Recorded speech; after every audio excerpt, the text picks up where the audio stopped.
Hello everybody, I am Jedi Jock Penguin and welcome back to another LEGO Harry Potter collection video. So today we're going to be looking at all 8 Hogwarts expansions that were released from summer 2021 all the way to this summer's single release that closed up LEGO's vision for this castle lineup. Later on in the video I'll also be modifying this design by including our one retail exclusive and the promos that we got during this time frame. So before we get into mixing things up, let's take a look at all of the Hogwarts expansion sets LEGO released between 2021 and 2023, starting with the June 2021 releases. We have set number 76386, Hogwarts Polyjuice Potion Mistake. This set is based off the Chamber of Secrets, including 217 pieces retailing for $19.99. Next up is set number 76387, Hogwarts Fluffy Encounter. This is from the Philosopher's Stone, including 397 pieces retailing for $39.99. And lastly, from the regular set releases in 2021, we have set number 76389, Hogwarts Chamber of Secrets,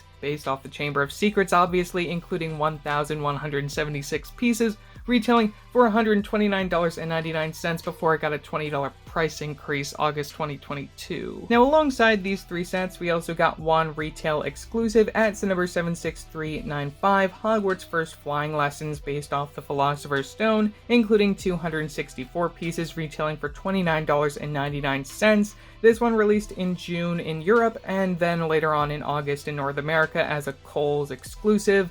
And because this was a retail exclusive, it will not be shown in the back of any of the instructions to be added to this current lineup, though I'll be modifying the design to include it anyways. If you had the patience to wait on buying these sets for a little while longer, you would have been able to get set number 40452, Hogwarts Gryffindor Dorms. This is based off the Philosopher's Stone, including 148 pieces, and was a gift with purchase from LEGO stores and online between October 25th and November 7th of 2021. Moving forward into 2022, in March we got set number 76398, the Hogwarts Hospital Wing, based off the Prisoner of Azkaban, including 510 pieces retailing for $49.99. Come the summertime, we got set number 76401, Hogwarts Courtyard Sirius's Rescue, also from the Prisoner of Azkaban, including 345 pieces and retailing for that same price of $49.99. Another from the Chamber of Secrets comes at set number 76402, the Hogwarts Dumbledore's Office. This included 654 pieces retailing for $79.99, I believe with a $5 or $10 price increase at the time. And lastly, our one promo, which is a lot more exciting, or at least includes more exclusiveness than the last promo that we got in 2021,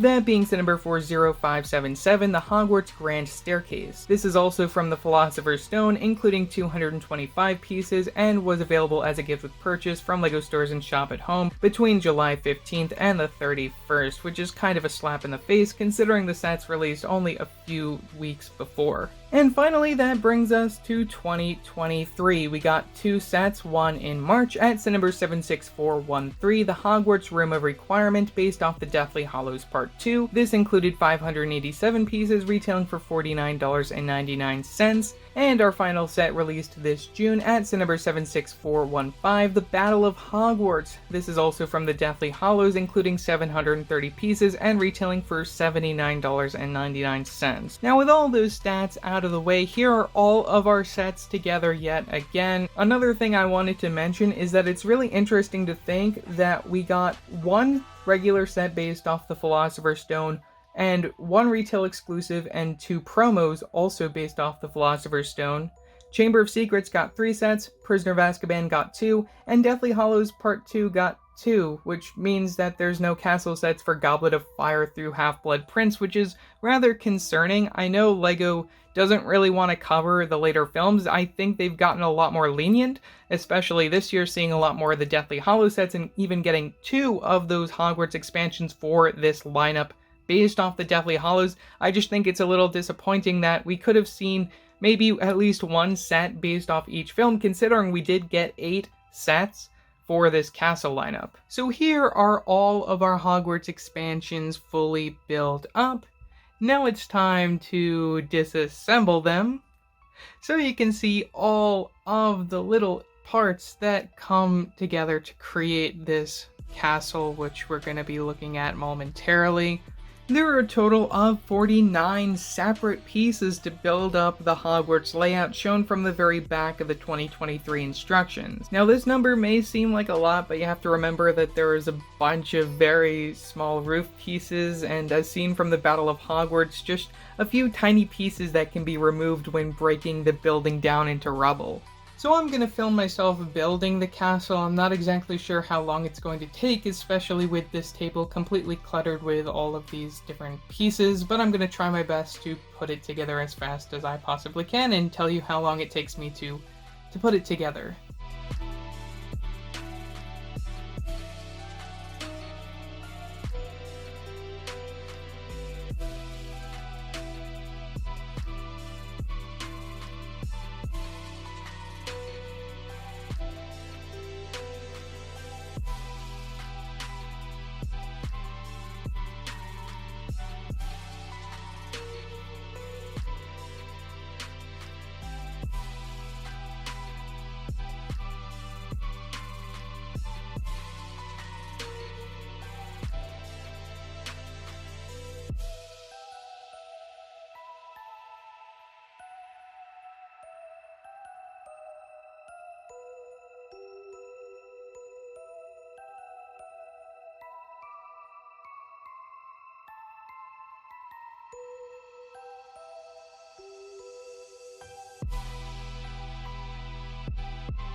25 minutes later, looking back and forth at the instructions and trying to figure out that back curve right there behind the bridge, which is probably the most annoying part. I really wish that LEGO would provide more instructions than just that one picture for those who have went out of their way and collected all of these sets, just because it is annoying to have to try and figure that out. Of course, it doesn't really matter. You can put whatever you want there. But at the end, we do use up pretty much every single piece. There is like a small little tower bit and that long beam that goes with the hospital wing. And I did actually figure out, because I didn't know this at first, I should have looked closer and just read all the set numbers that were a part of this build, but the Fluffy Encounter, which I believe is even retired at this point, was not included within this build-up.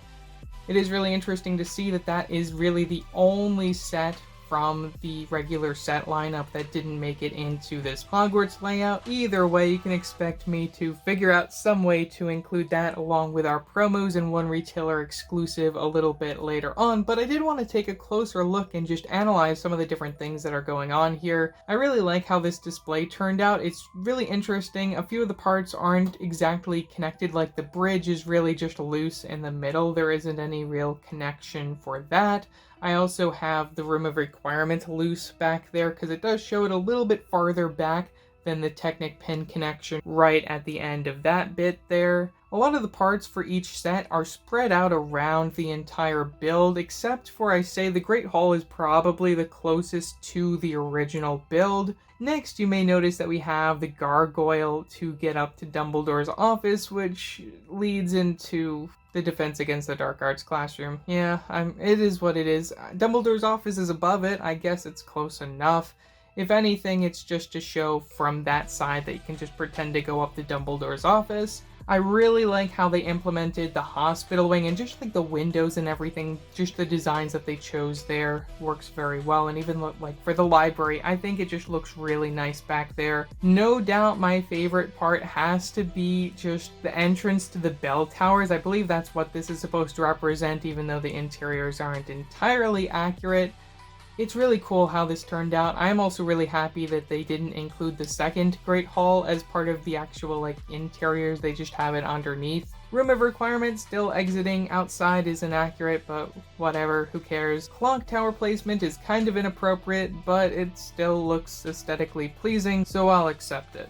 Now, a lot of the interiors may be mixed up. The girls' bathroom leading down a secret passageway to the library is kind of hilarious. As much as I would have liked to have seen it underneath Dumbledore's office, I think it's fine. For sure, those with other sets are going to mix around this lineup and make it even better than LEGO did, but still, this is a wonderful place to start, and it just looks really, really nice. And I also want to bring out the 2008 micro-scale Hogwarts Castle, just so then you can get a feel as to the size of this, a minifigure scale version kind of what that is, even though the interiors again are just not as accurate as they could be. You can take a look at what a sort of minifigure scale version of the Hogwarts Castle could look like.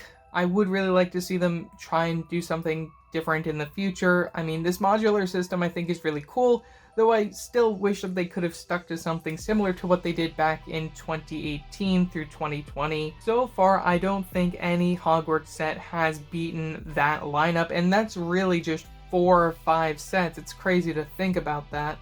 As promised, here is my rearrangement of the Hogwarts Castle, including our 1 retail exclusive, the Fluffy Encounter, and our 2 promos. Now, some of them you may not be able to see, at least right away, just looking at it like this, just because some of them are hidden in the background. I also rearranged some of the different pieces just to make it a little bit more accurate. For one thing, I moved the clock tower behind the Great Hall, which I'm really, really pleased with how that turned out, just so you can see that looming in the background.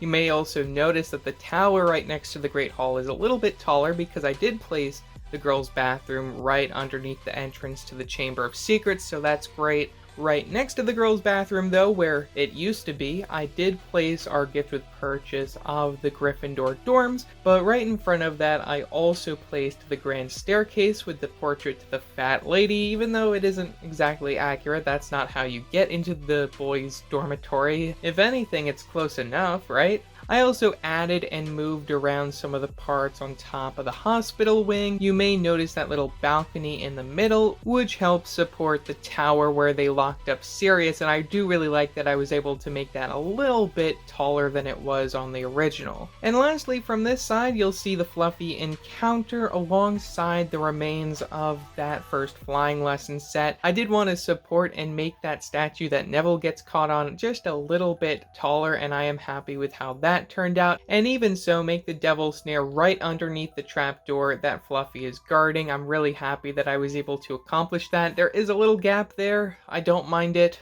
It's too bad we weren't able to get any of the other challenges leading up to the Philosopher's Stone. One other thing I have to mention that I'm really happy that I was able to move when it comes to this design is the Room of Requirement is now the entrance is actually facing inside the castle. Even though you can't really see it, it's blocking off the Chamber of Secrets, which I don't mind that you can't see that because that would technically be underneath Hogwarts anyways. Again, just the exterior view now looks really, really nice, and the interiors work to great effect and are somewhat accurate. I mean, it's not going to be as accurate as the 2018 microscale set, obviously. It is about in the same scale, maybe just a little bit bigger, adding in those extra sets, but still, I really wish that LEGO would go back and do something similar to what they did back in 2018 through 2020. That was really just such a wonderful wave of Hogwarts sets, and it feels incomplete, though still is just probably some of the best Hogwarts sets that we've ever gotten.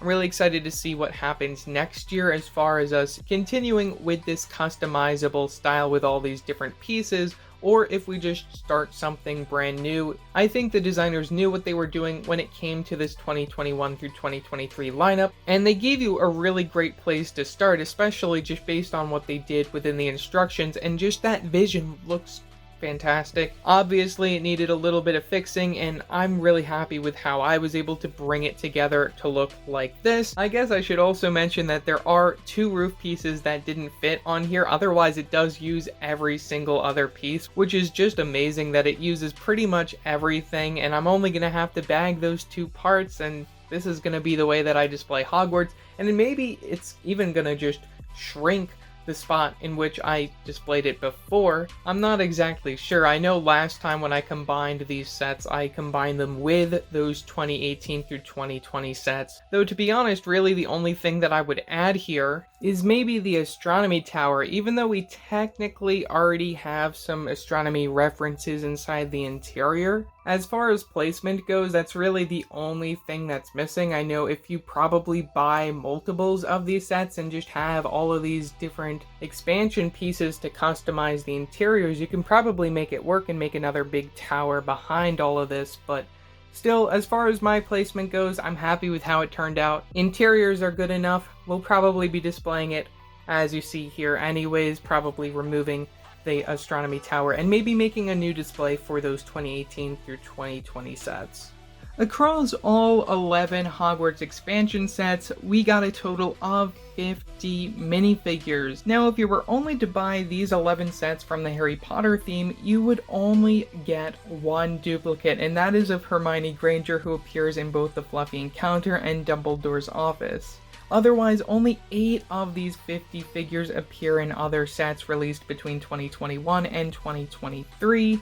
Additionally, I should note we get 10 versions of Harry, 8 versions of Hermione, and only 4 versions of Ron, which is really interesting to think about. We got a lot of new characters. We got 8 minifigures total for the very first time ever in LEGO form across these sets, which is really amazing, most of which being teachers with Professor Sinistra and Madame Pins. It's really great to get them, and even Madame Pomfrey, which is such a fantastic figure with that hair hat combo. We got the Grey Lady for the very first time, and we even got Scabier, which is such a great figure who I expect will appear in another set somewhere down the line. Thank you so much to everyone who's watched thus far. I really do appreciate it. It may not be the most accurate version of Hogwarts, but I feel this lineup still has a lot of fun things to offer as far as playability and customization. For sure, I feel this lineup is a perfect segue into the Wizarding World for kids. As far as value goes, we got a number of great new prints, especially for the minifigures. I feel this castle lineup is very strong, and again, the ability to customize and make Hogwarts your own is a wonderful concept, but still, I would love to see them go back to the structured combination system we saw from 2018 through 2020. So yeah, that's all that I have to say for this video. Leave your thoughts down in the comment section below. Have you been keeping up with this Hogwarts lineup, or have you had enough of these Hogwarts sets? Tell me in the comment section below, I would love to hear it. Also, don't forget to like and subscribe and hit that bell icon so you don't upload a new video. So yeah, that's it for now, and I will see you next time. Bye!